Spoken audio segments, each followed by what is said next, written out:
Hello. Good morning friends. आज कलाओं के ऊपर बात होगी। किन किन कलाओं को विकसित करने से हम नर से नारायण बन सकते हैं, क्योंकि नर से नारायण बनने के लिए आपके अंदर कलाओं का विकसित होना बहुत ही आवश्यक है। जिन जिन कलाओं को विकसित होने के लिए आपको बहुत सारी चीज़ें करनी पड़ती हैं, वो सब ना करके केवल आपको एक सीधा सा मूल मंत्र है, अपनी आत्मिक स्थिति में स्थित होकर के स्थित हो जाइए और इन प्रकार की कलाओं को विकसित करिए। तो आज मैं आपको 16 कलाओं के नाम बताऊंगा कि परमात्मा से योग लगाने से आपके अंदर जो 16 कलाएं विकसित होती हैं वो 16 कलाएं कौन कौन सी हैं, और अगर वो 16 कलाएं संपन्न हो जाएं तो हम लोग भी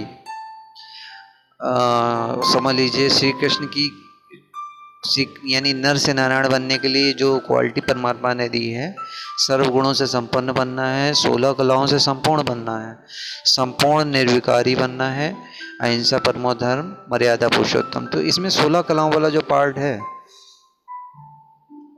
उसके विषय में कौन कौन सी 16 कलाएं होती हैं, तो अभी स्टार्ट करते हैं। नंबर 1 कला जो होती है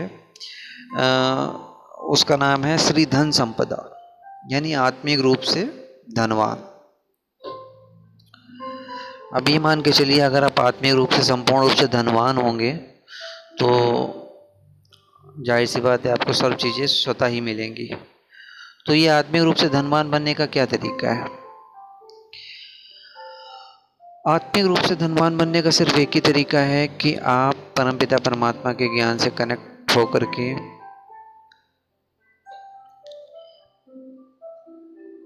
परमपिता परमात्मा जो कि ज्ञान का सागर है, वो आपको इस समय वर्तमान समय में ऐसे ऐसे ज्ञान के भंडारे दे रहा है। पहले तो आपको आपके मूल स्वरूप की जानकारी दे रहा है, आप आत्मा है। फिर आपको परमपिता परमात्मा से मिलने वाली सारी धन संपदा, ज्ञान, गुण, शक्तियाँ हैं, और प्रेम, शांति, शक्ति। ज्ञान होता है तो समझ लीजिए धन अपने आप स्वतः आ जाता है। इस स्थूल धन की तो मैं बिल्कुल चिंता ही नहीं करता। जिसके पास ज्ञान धन होगा वो बिल्कुल ही चिंता नहीं करेगा। तो ये परमपिता परमात्मा जो कि अविनाशी ज्ञान देते हैं, जो कि जन्म जन्मांतर आपके संस्कार के रूप में कन्वर्ट हो जाता है, तो ऐसी धन संपदा का मालिक बनाते हैं परमपिता परमात्मा। इस कला का नाम है श्री धन संपदा। दूसरी है हमारी भू अचल संपदा। भू अचल संपदा में जैसे कि आप समझ लीजिए कि इसको ऐसे कह सकते हैं, पृथ्वी का राज भोगने की क्षमता। पृथ्वी का राज भोगने की क्षमता। अब वर्तमान समय में चाहे कोई भी इस समय कोई भी राजा हो देश का, पहली बात तो राजा है ही नहीं, प्रजातंत्र है, प्रजा का प्रजा पर राज्य होता है। ठीक है, हर व्यक्ति राजा है, अपनी विचारधाराएं हैं सबकी। कोई वो कहते हैं हम श्रेष्ठ हैं, वो कहते हैं हम श्रेष्ठ हैं। परमपिता परमात्मा भगवान शिव जब आपको ज्ञान देते हैं तो उससे आत्मा की पवित्रता, आत्मा में बल आता है, आत्मा में शक्ति आती है, जिससे उसके अंदर सर्व प्रकार की भोगने की शक्ति भी आ जाती है। अभी शारीरिक रूप से देखिए, तन मन धन, तन भी स्वस्थ होना चाहिए, मन भी स्वस्थ होना चाहिए, धन भी स्वस्थ, धन को भी सही जगह से इन्वेस्ट करने की अकल होनी चाहिए, तभी कहेंगे कि संपूर्ण कलाकार व्यक्ति है। अब तीनों में से किसी एक चीज़ की भी कमी है, तन अच्छा है लेकिन मन के अंदर विचार अच्छे नहीं चल रहे हैं, तो धन का क्या करोगे? धन बहुत है लेकिन तन नहीं सही है तो तन फिर तो भी बेकार है। तो परमपिता परमात्मा पृथ्वी का राज भोगने की क्षमता के लिए, आपके अंदर जो इस कला का निर्माण है, भू अचल संपदा, यानी भू का यानी पृथ्वी के राज को भोगने की क्षमता के लिए जो शक्तियों का निर्माण होता है, वो सभी शक्तियां आपके अंदर परमपिता परमात्मा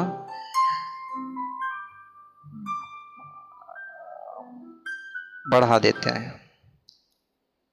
तो इन सभी शक्तियों का जब हमारे अंदर वृद्धि होती चली जाती है।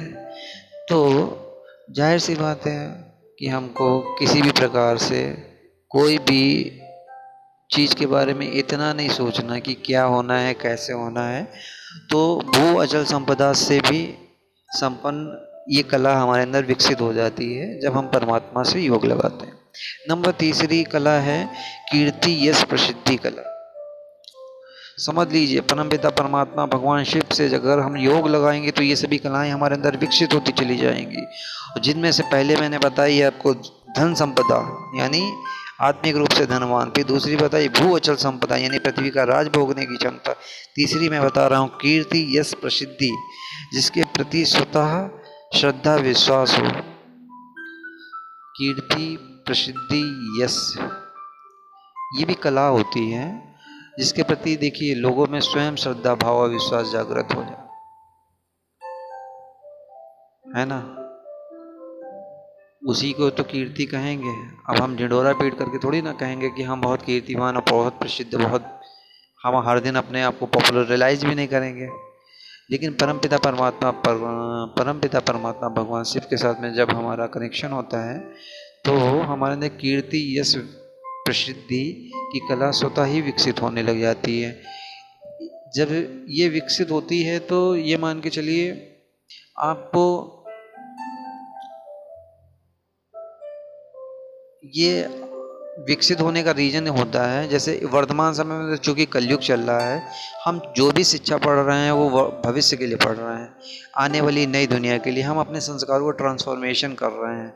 जब सतयुग होगा नर नारायण वाली दुनिया होगी, अभी तो सब नर हैं, तो नर से नारायण बनने के लिए परमपिता परमात्मा भगवान शिव पढ़ाते हैं। तो भगवान शिव उसमें ये सभी कलाओं को विकसित आपके अंदर करवाते हैं, जिसमें वो आपको आपके मूल स्वरूप की जब जानकारी दे देते हैं कि आप एक आत्मा हैं और परमात्मा से मिलने वाली सर्वस्व शक्तियों पर आपका अधिकार है, जिससे आप इस समय अपनी आत्मा के मालिक बन जाते हैं, इन कर्मेंद्रियों को अपने अनुसार चलाते हैं और प्रकृति के पांचों तत्वों को अपने कंट्रोल में रखते हैं। तो इस प्रकार से वर्तमान समय में तो हमारे अंदर पूर्ण कंट्रोलिंग पावर होती है, लेकिन भविष्य में जब इसी कंट्रोलिंग पावर के आधार पे पूर्ण रूप से विश्व प्रसिद्ध के रूप में आत्मा होती है कि भाई जब आत्मा सर्व प्रकार से संपन्न है, उसको किसी चीज़ की चाह नहीं है, मोह नहीं है, तो उसके अंदर किसी चीज़ की मांग भी नहीं होगी, तो वो जाहिर सी बात है वो लोगों के दिलों के बीच में स्वयं जगह बना लेगा। कीर्ति यश प्रसिद्धि उसको स्वतः ही मिलेगी, लोग उस पर स्वयं ही श्रद्धा भाव से विश्वास करेंगे। तो इस प्रकार की वृद्धि होती है परमपिता परमात्मा से योग लगाने से, इस प्रकार की कला की वृद्धि होती है, इसका नाम है कीर्ति यश प्रसिद्धि। चौथी है इला वाणी सम्मोहकता, चौथी है वाणी की सम्मोहकता। समझ लीजिए क्रोधी और कामी व्यक्ति भी अगर अभी वर्तमान समय में गर्मियों की छुट्टियां तो होगी पर मना नहीं पाएंगे, आइसक्रीम का मौसम, क्रोधी और कामी व्यक्ति भी जब ये सभी कलाओं से संपन्न होता है, क्रोधी और कामी व्यक्ति भी अगर उस व्यक्ति के संपर्क में आता है जो व्यक्ति इन कलाओं से संपन्न होता है,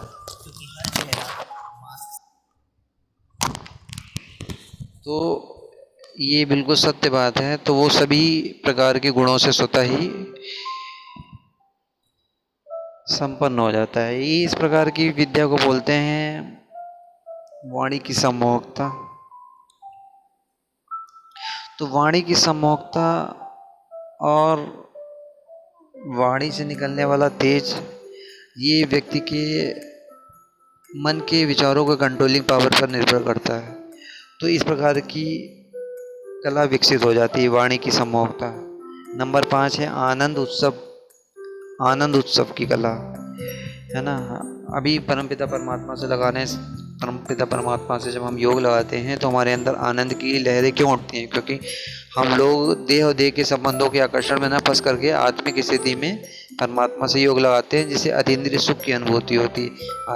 आत्मा को अतीन्द्रिय सुख क्या होते हैं? इंद्रियों से परे, यानी आत्मा को शांति, पवित्रता, सुख, शक्ति, इन सब चीज़ों की अनुभूति होने लगती है।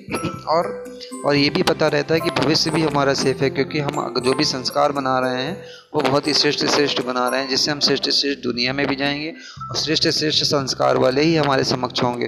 तो अभी आनंद उत्सव की प्रक्रिया भी हमारे अंदर विकसित हो जाती है ना। इसको बोलते हैं आनंद उत्सव कल्प। नंबर 6 होती है, नंबर 6 में हम आपको बताएंगे कांति, सौंदर्य, आभा कला।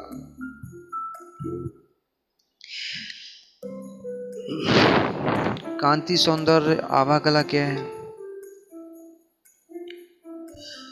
जिसमें आपको समस्त प्रकार की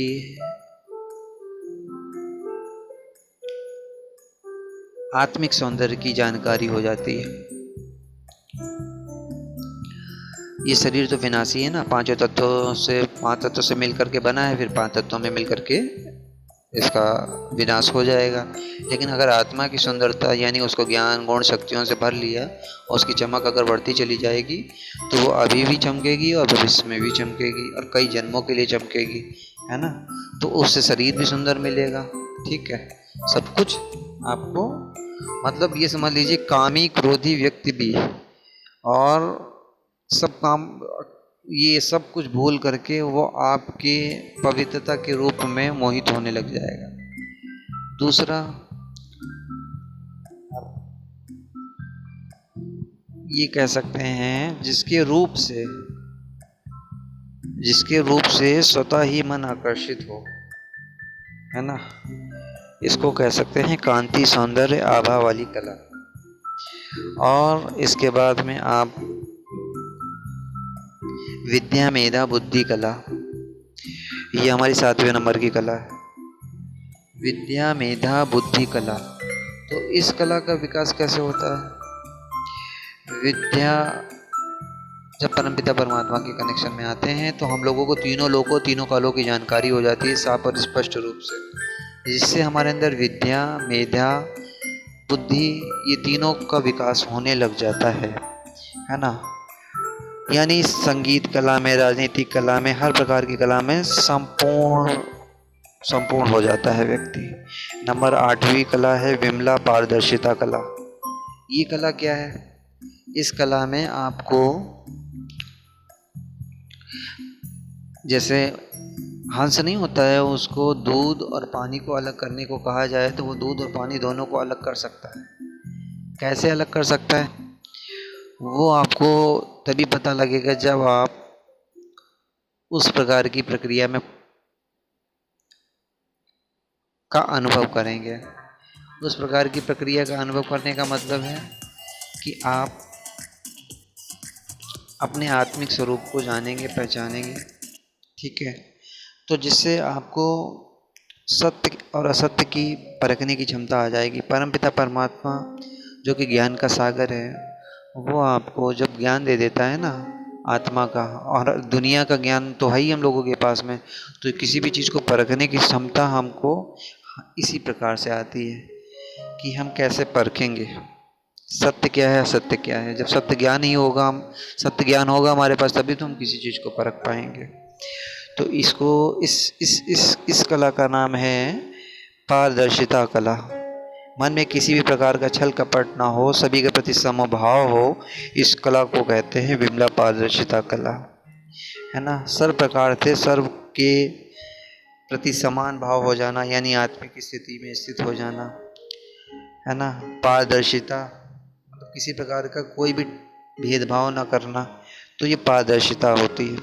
नंबर 9वीं कला है प्रेरणा और नियोजन कला, मैनेजमेंट कह सकते हैं इसको आप, कि अगर जब हम परमपिता परमात्मा के कनेक्शन में आ जाते हैं तो हम लोगों को मैनेजमेंट करने की शक्ति आ जाती है। अब समझ लीजिए ये कला क्या है, जैसे लोगों को बातों से प्रेरणा देना, है ना, लक्ष्य भेदन करने की शक्ति दे देना, तो ये प्रेरणा और नियोजन यानी मैनेजमेंट कह सकते हैं। दुनिया में दुनियावी हिसाब से मैनेजमेंट करते हैं, लेकिन परमपिता परमात्मा से जब हमको सत्य ज्ञान सुनाते हैं तो उससे हमारे अंदर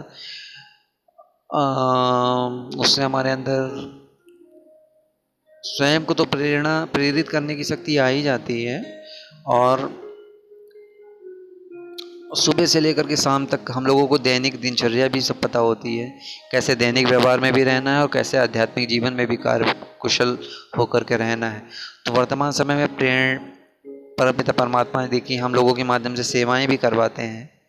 करवाने वाला तो परमपिता परमात्मा है, लेकिन वो करवाता जिस विधि से है, तो उससे हम लोगों को मैनेजमेंट करने की शक्ति भी आ जाती है और नियोजन करने की शक्ति भी आ जाती है। तो इन सभी क्रियाओं, इन सभी बातों से ये पता चलता है कि हम सभी लोग को ये 9वीं कला प्रेरणा और नियोजन करने की शक्ति भी प्राप्त होती है। नंबर 10वीं कला है ज्ञानी नीर क्षीर विवेक। ज्ञानी नीर क्षीर विवेक यानी समाज को नई दिशा देने की शक्ति आ जाती है। कैसे? देखिए, जिसके पास परमात्मा का ज्ञान होगा वही सत्य और सत्य को जान पाएगा, क्योंकि आप जितना भी जानते हो वो इसी दुनिया के मुआफिक जानते हो। क्या खाना है, पीना है, शरीर से संबंधित। आत्मा का ज्ञान नहीं है, आत्मा कितने जन्म लेती है, आत्मा को कैसे सत्व प्रधान बनाया जाता है, आत्मा को कैसे देवी गुणों वाला बनाया जाता है। तो जब ये सारी चीज़ें हमारे अंदर विकसित हो जाती हैं परमात्मा के ज्ञान से, तो हम लोगों के पास परखने की शक्ति आ जाती है ना। विवेक जागृत हो जाता है, जिससे समाज को नई दिशा देने की शक्ति आ जाती है। तो इस कला का नाम है ज्ञान निर्क्षीर विवेक कला। 11वीं कला का नाम है क्रिया कर्मण्यता कला, यानी इच्छा से हर काम हो। यानी आप समझ लीजिए जिसके संकल्प, 11वीं कला का नाम है क्रिया कर्मण्यता कला, यानी संकल्प से सिद्धि हो। आप कुछ भी संकल्प करें, आपने कहा कि मेरे को कुछ भी चाहिए, तन मन धन से संबंधित जो भी चाहिए, संकल्प करने से ही आपके पास वो चीज़ आ जाए। इसके लिए आपको अपनी आत्मा को सत्व प्रधान बनाना पड़ेगा, मन बुद्धि संस्कारों पे संपूर्ण कंट्रोलिंग पानी पड़ेगी। और ये तभी हो सकता है जब हम अपने विचारों को सही दिशा में मोल्ड करें।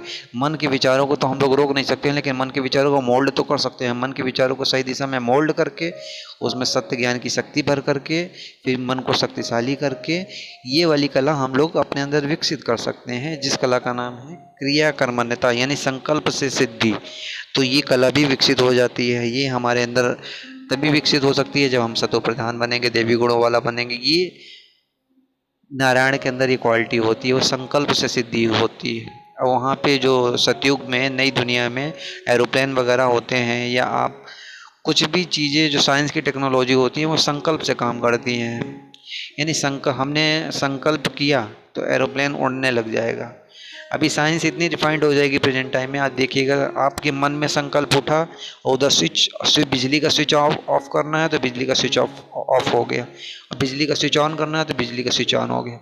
आपने संकल्प किया कि मेरे को अमेरिका का सीन दिखाइए, तो आपके संकल्प से टेक्नोलॉजी के माध्यम से वो सारी चीज़ें आपको विजुअलाइज होने लग जाती हैं। तो साइंस टेक्नोलॉजी मन के संकल्पों के आधार पर ही काम करेगी भविष्य में। तो इस प्रकार की शक्ति का निर्माण करवाते हैं परमपिता परमात्मा। ये भी कला है क्रिया कर्मण्यता कला, जिसको कहते हैं संकल्प सिद्धि। 12वीं कला का नाम है योग चित्तलय कला। इसमें क्या है, आपका चित्त यानी मन जो है वो ईश्वर से युक्त हो जाएगा। अब परमात्मा को जानने के बाद में कुछ संसार में ऐसी कोई चीज़ नहीं है जिससे आपको ज़्यादा मोह हो। पैसा रुपया समाज ये सब तो बहुत छोटी चीज़ें हैं। परमात्मा सागर है, सभी आत्माओं का पिता है। वो सभी को ज्ञान, वो ऐसा ज्ञान सुनाते हैं जिसमें आत्मा को पूर्ण रूप से संतुष्टता मिल जाती है। फिर उस आत्मा को कहीं और भागने की ज़रूरत नहीं, उसको ठिकाना मिल गया। तो इस प्रकार की कला जब विकसित हो जाती है, इसको कहते हैं योग चित्तलय कला। ये 12वीं कला थी। नंबर 13वीं कला विनय की कला। विनय की कला, अब ये समझिए 13वीं कला है ये विनय की कला। संपूर्ण जगत का स्वामी होने के बावजूद कर्तापन का भाव ना हो।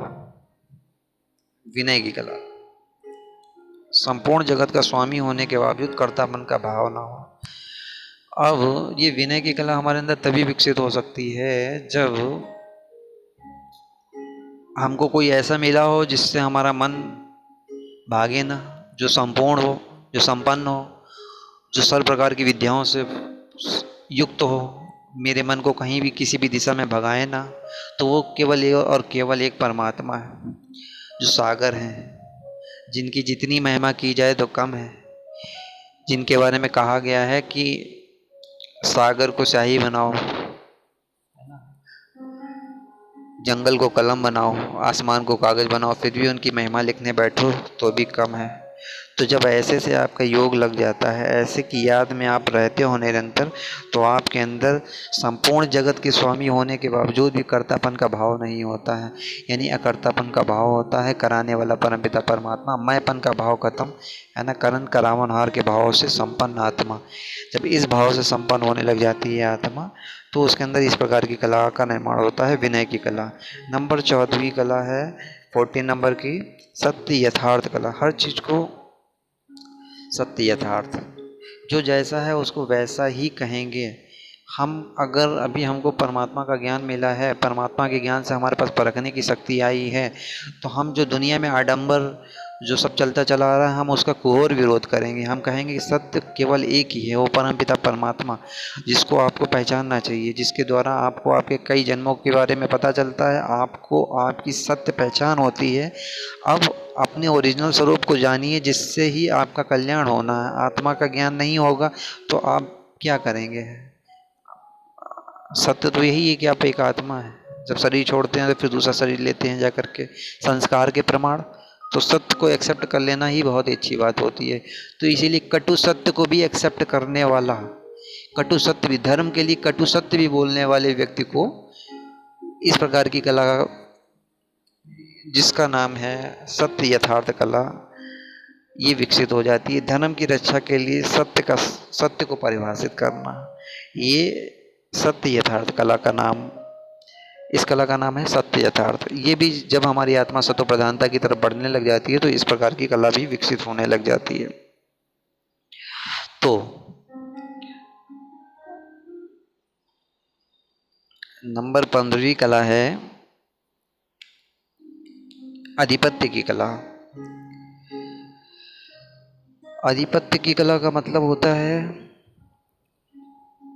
लोगों पर अपना प्रभाव स्थापित करना। लेकिन परमात्मा के ज्ञान से जब हम कनेक्टेड होते हैं, तो प्रभाव स्थापित करने का मतलब ये होता है कि उनको सत्य की पहचान देना है।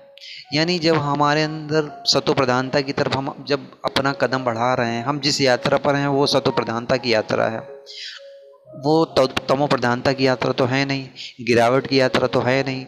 जाहिर सी बात है चढ़ाई की यात्रा है, तो जाहिर सी बात है चढ़ते हुए सूरज को सभी लोग सलाम करते हैं, उगते हुए सूरज को सभी लोग सलाम करते हैं। तो ये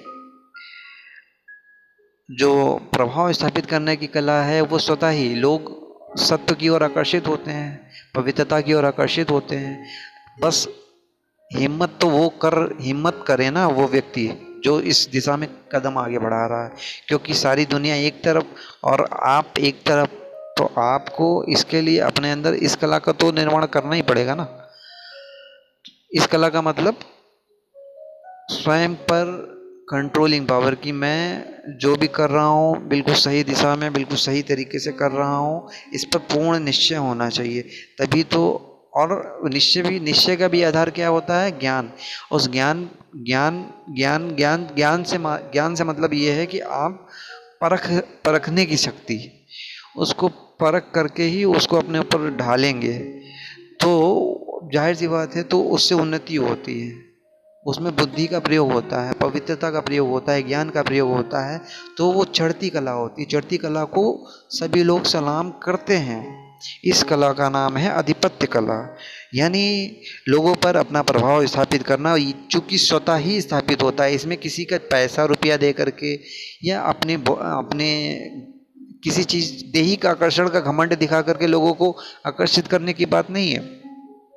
अपने आत्मिक स्वरूप की जानकारी और आत्मिक मूल स्वरूप की जानकारी होने से आत्मा को ये खुशी मिलने लग जाती है, जिससे उसको स्वतः ही लोग उसके प्रभाव को स्वीकार कर लेते हैं। नंबर 16वीं कला अनुग्रह उपकार कला। बिना किसी भावना के लोगों पर उपकार करना, निस्वार्थ भाव से सेवा करना, इच्छाएं पूरी करना। ठीक है, इस कला को कहते हैं अनुग्रह उपकार कला। बिना किसी भावना से परमपिता परमात्मा भगवान शिव से जब हम योग लगाते हैं तो हमारे अंदर सर्व के प्रति उपकार करने की भावना उत्पन्न हो जाती है, जिसको परोपकार की भावना भी कह सकते हैं। परोपकार, दूसरों के ऊपर उपकार करना। किस बात का उपकार करना? कि मैं भी आत्मा हूँ और आप भी आत्मा हूँ, आत्मा और आपकी आत्मा होने के नाते, आप आत्मा होने के नाते परमपिता परमात्मा की संतान है। परमपिता परमात्मा की संतान होने के नाते उनके द्वारा दी गई सर्व शक्तियों पर जितना मेरा अधिकार है उतना आपका भी अधिकार है। तो अब जो व्यक्ति वास्तव में उस दिशा में चलेगा, उस दिशा में अपने आप को सत्व प्रधान बनाने का प्रयास करेगा, तो उसके माध्यम से जो भी सेवाएं होंगी वो एक प्रकार से परोपकार के रूप में कही जाएंगी। ये कला को कहते हैं अनुग्रह उपकार कला। ये भी विकसित होती है परमपिता परमात्मा भगवान शिव के साथ में कनेक्शन रखने से। तो ये सभी सर्व प्रकार की 16 कलाएं हैं। 16 कलाओं से संपन्न एक ही हैं जिनको नटवर भी कहा जाता है, श्री कृष्ण, है ना। सर्व कलाओं से अब परमपिता परमात्मा जिस नई दुनिया की स्थापना करवा रहे हैं वहाँ पे सभी देवी देवता होंगे, सभी संपन्न होंगे, सभी पवित्र होंगे, लेकिन कलाएं सर्वगुण संपन्न, 16 कलाओं से संपूर्ण निर्विकारी, मर्यादा पुरुषोत्तम, अहिंसा, परमो धर्म और ज्ञान से, गुणों से, शक्तियों से, पवित्रता से, प्रेम से, शांति से, इन सभी चीज़ों से संपन्न है। ये देवी गुण हो गए और वो आत्मा की क्वालिटीज हो गई जो सर्वगुण संपन्न बताया था। जब इन सब चीज़ों से डेवलप होती है आत्मा तो उसको सतो प्रधान आत्मा कहते हैं, है ना। तो इस प्रकार की शिक्षा कौन दे सकता है? स्वयं परमपिता परमात्मा भगवान शिव, निराकार ज्योतिर्मय बिंदु स्वरूप। वो कहते हैं जब दुनिया घोर अंधियारे की ओर बढ़ती है तब मैं आता हूँ लोगों को सत्य ज्ञान सुनाने, जिस सत्य ज्ञान के माध्यम से आत्मा में पवित्रता की रोशनी बढ़ती है, जिससे उसके सारे बंधन कटते हैं और आत्मा को स्वतंत्रता की ओर अग्रसर होती है। तो इस ज्ञान को, जो कि परमपिता परमात्मा का ज्ञान है, अगर हम अपने जीवन में धारण करते हैं तो हम भी नर से नारायण बन सकते हैं। आदमी को हमेशा ऊंचा लक्ष्य रखने चाहिए। ठीक है, हम लोग इस संसार में आए हैं, जो भी हम लोगों को सांसारिक लक्ष्य हैं वो तो हम लोगों ने कई जन्मों तक किए हैं। अभी जब परमपिता परमात्मा आए हैं तो उनके आने के बाद में जो हमको वो आह्वान कर रहे हैं कि जिस रूप में आपको अपने अंदर इन गुणों को विकसित करना है, उन रूप में आप अपने अंदर इस गुणों को विकसित करिए तो आपका कल्याण हो जाएगा। तो ये सभी कलाएं हैं। इन सभी कलाओं का निर्माण जैसे जैसे हम अपने अंदर योग यानी याद, योग का मतलब होता है कनेक्शन, कनेक्शन का मतलब होता है उसकी याद से जैसे जैसे हमारे अंदर वृद्धि होती चली जाती है तो हमारे अंदर तमो प्रधानता निकलती चली जाती है और सत्व प्रधानता की ओर हम लोग बढ़ने लग जाते हैं। जीवन एक बार मिला है, हमेशा ऊंचा लक्ष्य रखेंगे तो जीवन जीने में मज़ा भी आएगा। अच्छा, थैंक यू। ओम शांति।